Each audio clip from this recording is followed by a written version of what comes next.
지금 이 순간 여러분이 가장 두려워하는 일은 무엇인가요? 혹시 사람들 앞에서 나의 실수를 비웃거나 조롱하는 사람과 마주하게 되는 상황 아닐까요?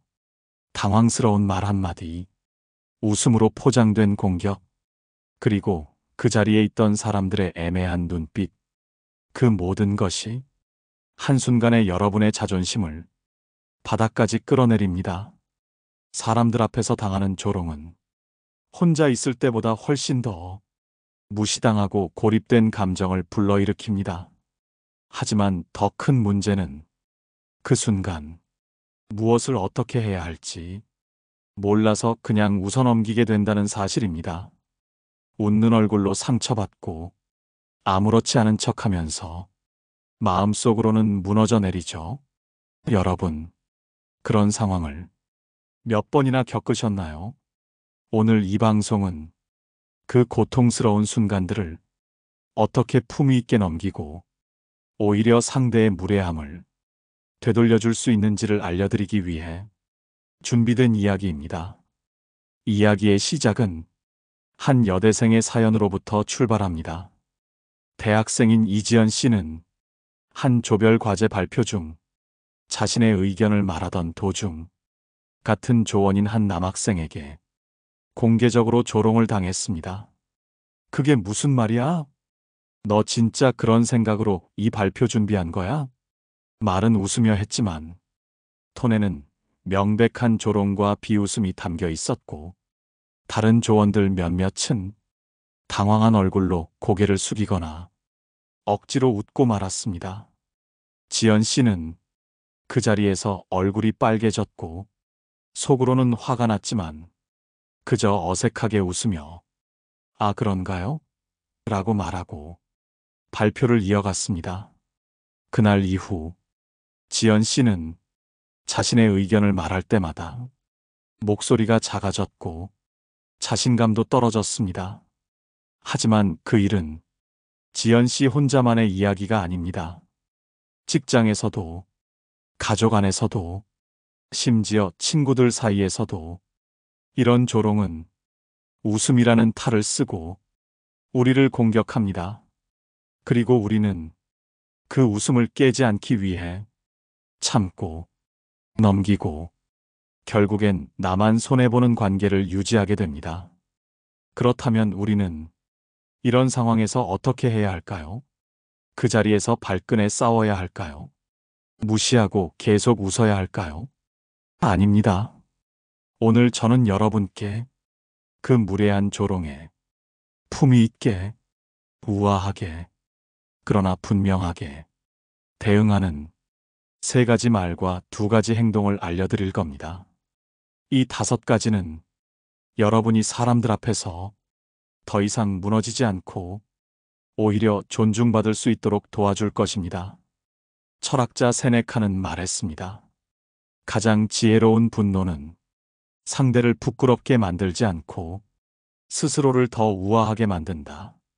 오늘 우리는 그 우아한 분노의 기술을 배워볼 것입니다. 이번에는 사람들 앞에서 나를 조롱하는 사람에게 처음 사용할 수 있는 첫 번째 말 한마디에 대해 구체적으로 살펴보겠습니다. 여러분, 이번에는 사람들 앞에서 나를 조롱하는 사람에게 품위 있게 건넬 수 있는 첫 번째 말 한마디에 대해 말씀드리겠습니다. 그 말은 바로 그 말, 나를 웃기려고 하신 거라면 조금 다른 방식이면 더 좋았을 것 같네요,입니다. 처음 들으면 그저 부드러운 말처럼 느껴질 수 있습니다. 하지만 이 말에는 세 가지 힘이 들어 있습니다. 첫째, 상대방의 말을 조롱이 아니라 농담으로 받아들여 공격을 정면에서 막지 않고 슬쩍 비껴나가며 주도권을 잡는 힘입니다.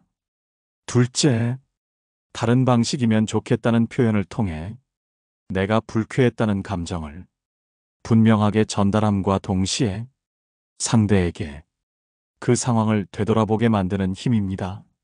셋째, 이 모든 말을 공격이 아닌 제안의 형식으로 전달함으로써 품위는 유지하면서도 분명한 메시지를 주는 절제된 반격의 힘이 있습니다. 예를 하나 들어보겠습니다. 회사 회의 중 한 직원이 발표를 하던 중 동료가 말합니다. 와, 그런 아이디어가 있다니. 진짜 생각이 독특하시네요. 보통 사람은 못하는 생각이에요. 말만 보면 칭찬처럼 보입니다. 하지만 어조나 눈빛, 그리고 그 순간의 분위기는 분명히 비아냥이 섞여 있죠. 그때 많은 사람들은 웃어넘기거나 제가 좀 이상하죠라고 자기 자신을 낮추며 상황을 모면하려고 합니다. 하지만 이때 이렇게 말하는 겁니다. 그 말, 나를 웃기려고 하신 거라면 조금 다른 방식이면 더 좋았을 것 같네요. 그 말을 들은 상대는 순간 움찔하게 됩니다.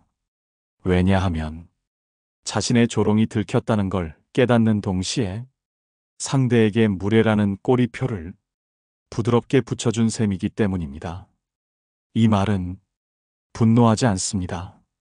그러나 무시당하지도 않습니다.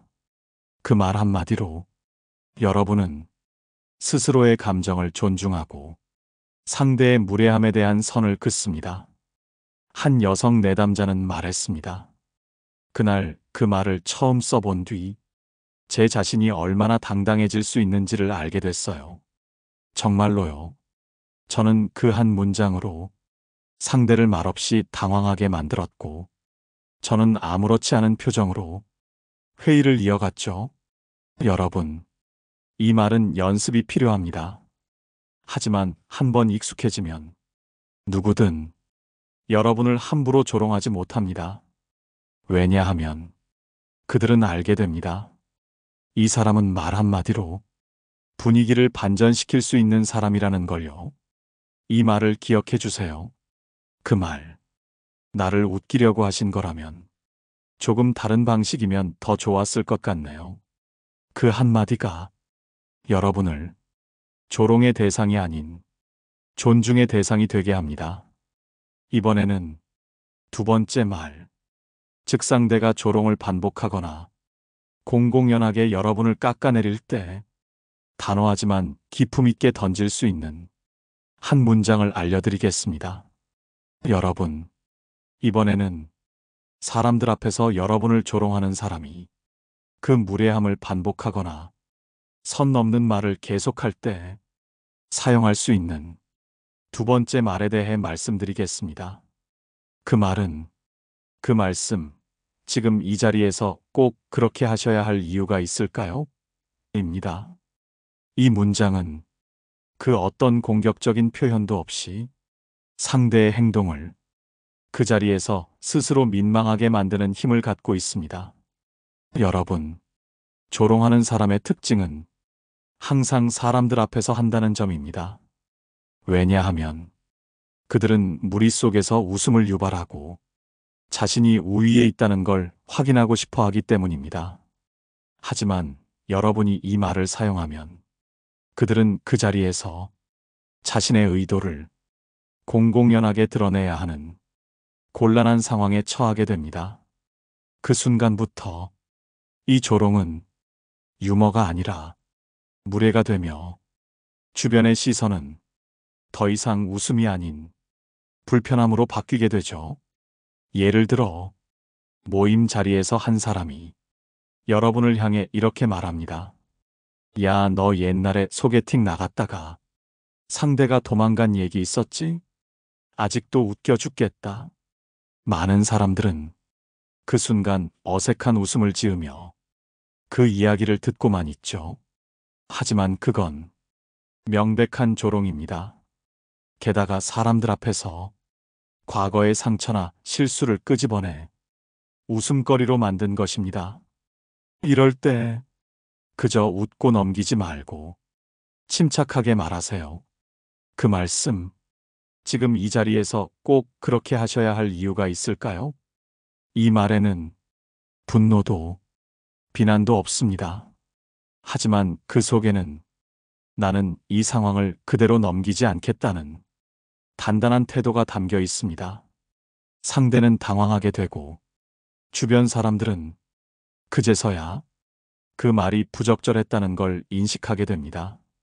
심리학적으로도 이런 질문은 상대에게 스스로를 성찰하게 만드는 효과를 줍니다. 왜냐하면 정확한 반박보다 차분한 질문은 사람의 방어 기제를 자극하지 않기 때문에 더 깊은 파장을 남기거든요. 한 남성 내담자는 말했습니다. 그 말을 처음 써본 날, 회사 동료가 회식 자리에서 또 내 외모를 가지고 웃기려 들었는데 그 말 딱 하고 나니 모두 조용해졌어요. 그 동료는 그냥 웃자고 한 말이지 왜 이렇게 예민하게 받아들이냐고 했지만 다른 사람들도 그가 선을 넘었다는 걸 느낀 듯 했어요. 여러분, 중요한 건 이 말을 사용할 때 감정을 실지 않는 겁니다. 표정은 단정하게, 목소리는 조용하게, 그러나 눈빛만은 흔들리지 않게 유지하세요. 이 말의 힘은 그 단단한 침착함에서 나오니까요. 그 말씀, 지금 이 자리에서 꼭 그렇게 하셔야 할 이유가 있을까요? 이 문장은 상대에게 내가 널 보고 있다. 그리고 이 무례를 허용하지 않겠다는 조용한 경고가 됩니다.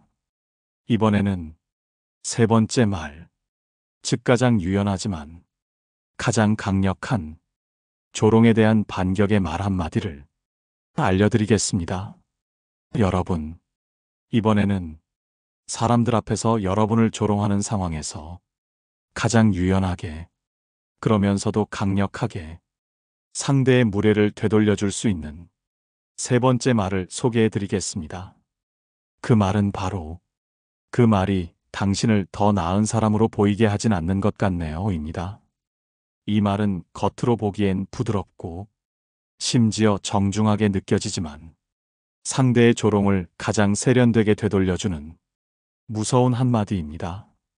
왜냐하면 이 말은 상대의 태도를 직접 비난하지 않으면서도 그 사람의 품격 자체를 공공의 자리에서 조용히 낮춰버리는 가장 품위 있는 방식이기 때문입니다. 예를 하나 들어볼게요. 여러분이 회식 자리나 모임 자리에서 누군가가 이렇게 말합니다. 너는 맨날 혼자 조용하더라. 사람들이랑 어울릴 줄을 모르나 봐. 이 말은 무심한 척하지만 명백히 비교와 비하가 섞여 있는 조롱입니다. 그 자리에 있던 다른 사람들은 어색하게 웃거나 다른 화제로 넘기려 하겠지만 이미 여러분은 공개적인 무시를 당한 셈입니다. 이럴 때 화내거나 자리를 박차고 나갈 필요 없습니다. 그저 미소를 지으며 차분한 목소리로 이 한마디를 건네보세요. 그 말이 당신을 더 나은 사람으로 보이게 하진 않는 것 같네요. 여러분, 이 말은 마치 거울을 건네는 것과 같습니다. 상대가 했던 말, 그 속에 담긴 얕은 의도, 그 전부를 고스란히 상대 자신에게 비춰주는 말이죠. 이 말을 들은 상대는 즉각적으로 아무 말도 못하게 됩니다. 왜냐하면 그 순간 자신이 했던 말이 얼마나 저급했는지를 사람들 앞에서 들춰낸 셈이기 때문입니다. 이 말의 핵심은 첫째, 상대의 인격을 직접적으로 비난하지 않으면서도 그 무례한 말이 결국 스스로를 깎아내리고 있다는 사실을 깨닫게 만든다는 것. 둘째, 내가 상대를 공격하지 않으면서도 그 말의 저열함을 공공의 자리에서 부드럽게 조명해 오히려 내 품격은 지키고 상대의 평판만 하향시킨다는 것입니다. 한 직장인의 이야기를 들어볼까요? 그는 늘 회의 자리에서 자신의 발표를 비웃는 한 선배에게 시달렸습니다. 선배는 말끝마다 너답지 않게 이건 좀 괜찮네? 이런 생각을 내가 했다고? 같은 말을 던지며 사람들을 웃겼습니다. 어느 날 그는 더 이상 참고 싶지 않았고 회의 후 선배에게 조용히 말했습니다. 선배 말씀은 가끔 웃기긴 한데 그 말들이 선배를 더 나은 사람처럼 보이진 않아요. 정말로요. 그 말 이후 그 선배는 더 이상 그를 조롱하지 않았고 오히려 말끝마다 조심스러움을 보였습니다. 여러분, 조롱은 감정을 자극하려는 행위입니다. 그 감정에 휘말리지 않고 말 한마디로 상대의 공격성을 되돌려주는 것. 그게 바로 이 세 번째 말이 가진 힘입니다. 그 말이 당신을 더 나은 사람으로 보이게 하진 않는 것 같네요. 여러분이 이 말을 사용할 수 있다는 건 여러분이 공격을 감정이 아닌 이성으로 다룰 수 있는 사람이라는 뜻이고, 그 순간부터 그 누구도 여러분 앞에서 함부로 조롱하지 못하게 됩니다. 다음으로 지금까지 배운 세 가지 말과 함께 어떤 행동을 더하면 조롱하는 사람의 기세를 꺾고 여러분의 존엄을 더욱 높일 수 있을지를 살펴보겠습니다. 여러분, 이번에는 사람들 앞에서 조롱하는 사람을 더 이상 기세등등하게 만들지 않기 위해 말과 함께 반드시 곁들여야 할 첫 번째 행동에 대해 알려드리겠습니다. 그 행동은 바로 조용한 정면 응시입니다. 이 행동은 단순히 상대를 바라보는 것이 아니라 그 말이 끝난 후 감정을 싣지 않고 말없이 상대의 눈을 똑바로 바라보는 것. 단 몇 초지만 그 침묵 속에 담긴 시선은 상대에게 가장 큰 압박이 됩니다. 왜냐하면 조롱하는 사람은 당신이 당황하길 원하고 웃으며 넘기길 바라며 고개를 숙이길 기대합니다. 그런데 당신이 아무 말 없이 차분히 눈을 마주친다면 그 순간부터 공격자는 평정심을 잃는 쪽이 됩니다. 눈빛은 말보다 먼저 도착하는 메시지입니다. 나는 너의 말에 흔들리지 않는다. 지금 네가 무례한 행동을 했다는 걸 나는 알고 있다.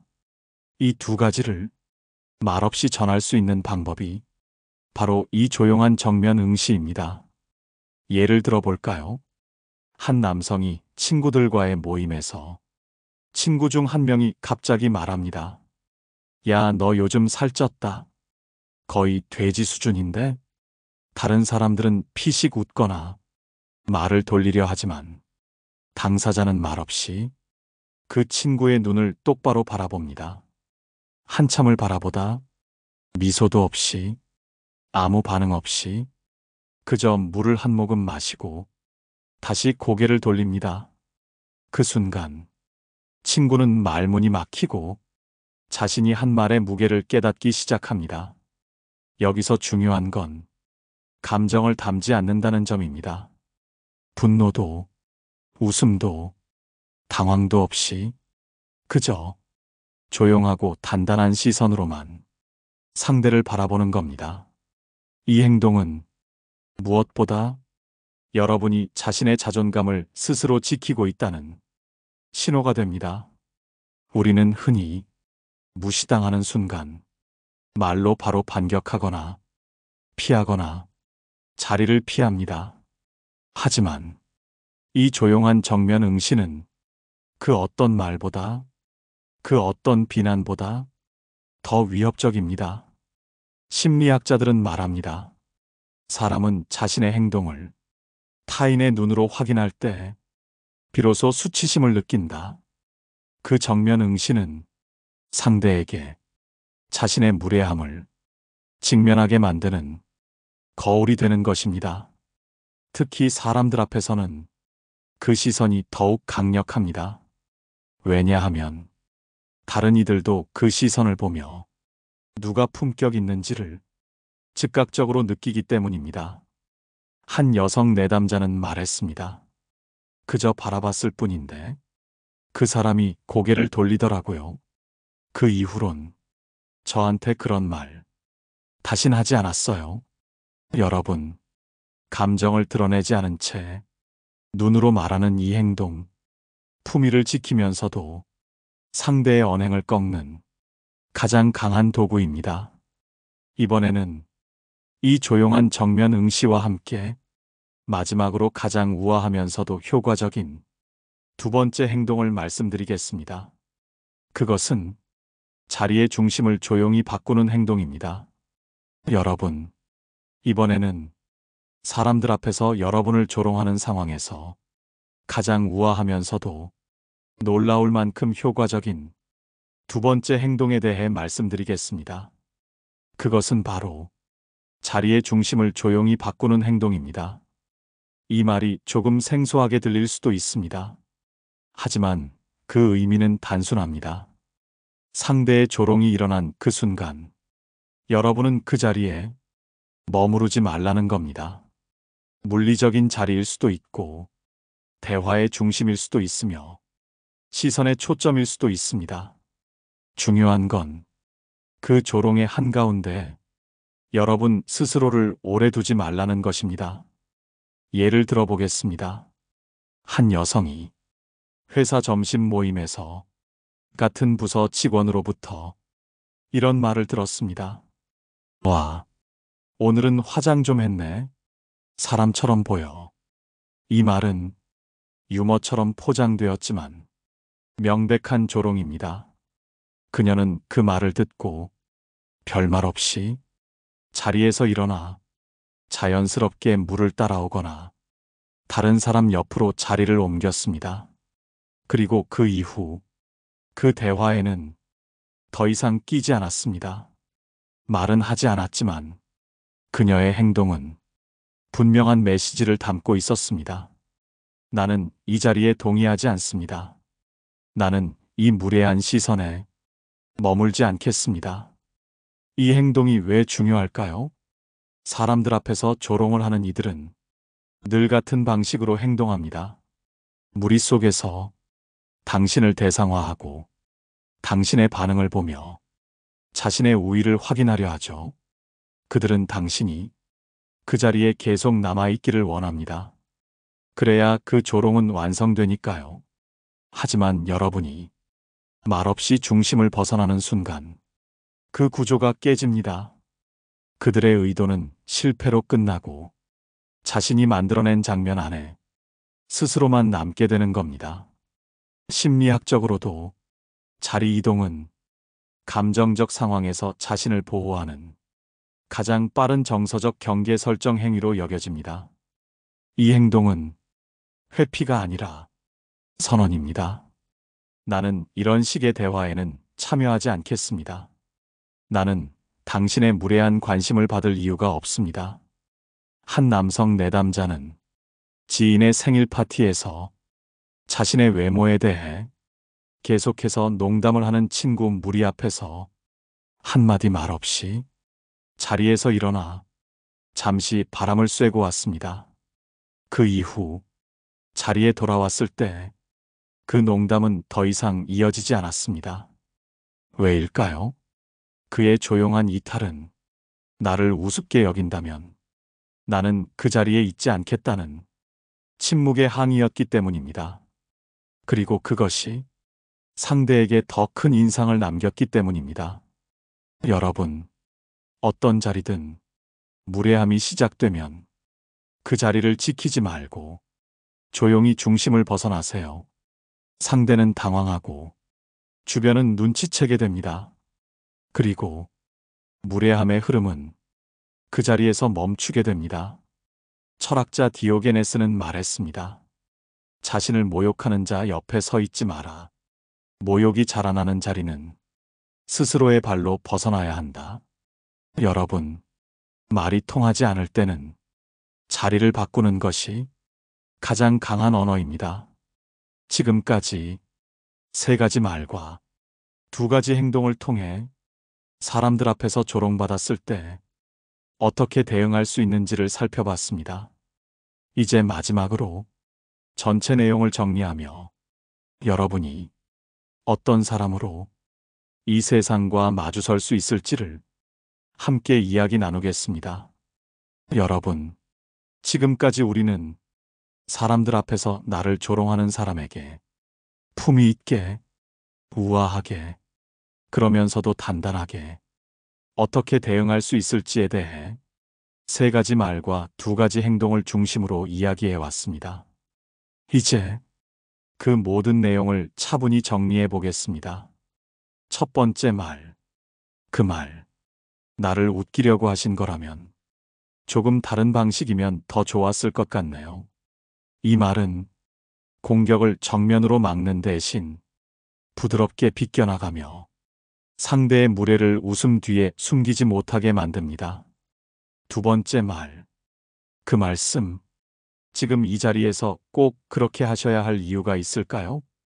이 문장은 공개석상에서 무례한 말을 한 사람에게 그 행동이 정당하지 않다는 것을 조용히 그러나 명확하게 지적합니다.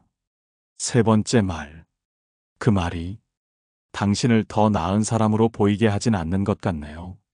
가장 우아하지만 가장 날카로운 경계의 말입니다.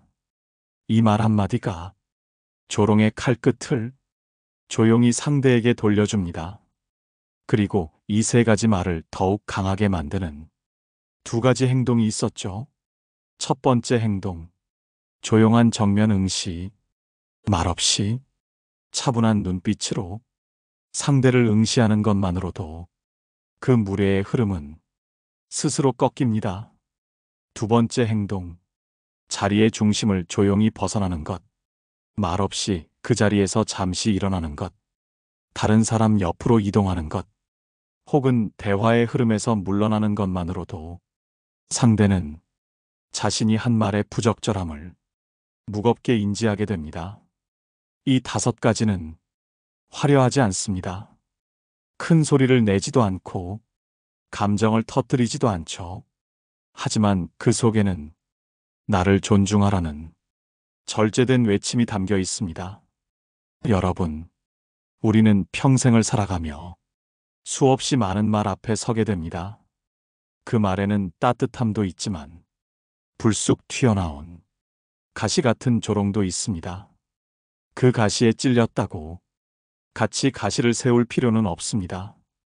우리는 말 한마디와 행동 하나로 상대를 조용히 바라보며 그 무례를 거울처럼 되돌려줄 수 있습니다. 철학자 마르쿠스 아우렐리우스는 말했습니다. 당신을 무너뜨리는 건 상대의 말이 아니라 그 말 앞에서 당신이 선택하는 태도다. 오늘 여러분이 들은 이 다섯 가지 방법이 어쩌면 내일, 아니 오늘 하루 중 한 번은 꼭 필요한 순간에 여러분을 지켜줄 겁니다. 사람들 앞에서 조롱당했던 기억이 있으신가요? 그 순간 어떻게 반응하셨나요? 혹은 그때 하지 못했던 말을 지금이라도 하고 싶지 않으신가요? 댓글로 여러분의 이야기를 들려주세요. 여러분의 한마디는 누군가에겐 큰 위로가 될 수 있습니다.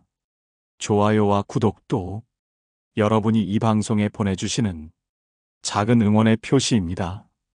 여러분, 누군가의 말 한마디에 흔들리지 않고 나의 품위를 지켜가는 사람, 그 사람이 바로 여러분입니다. 다음 시간에는 더 깊고 더 따뜻한 이야기로 여러분 곁에 다시 찾아뵙겠습니다. 고맙습니다. 깨달음의 광장이었습니다.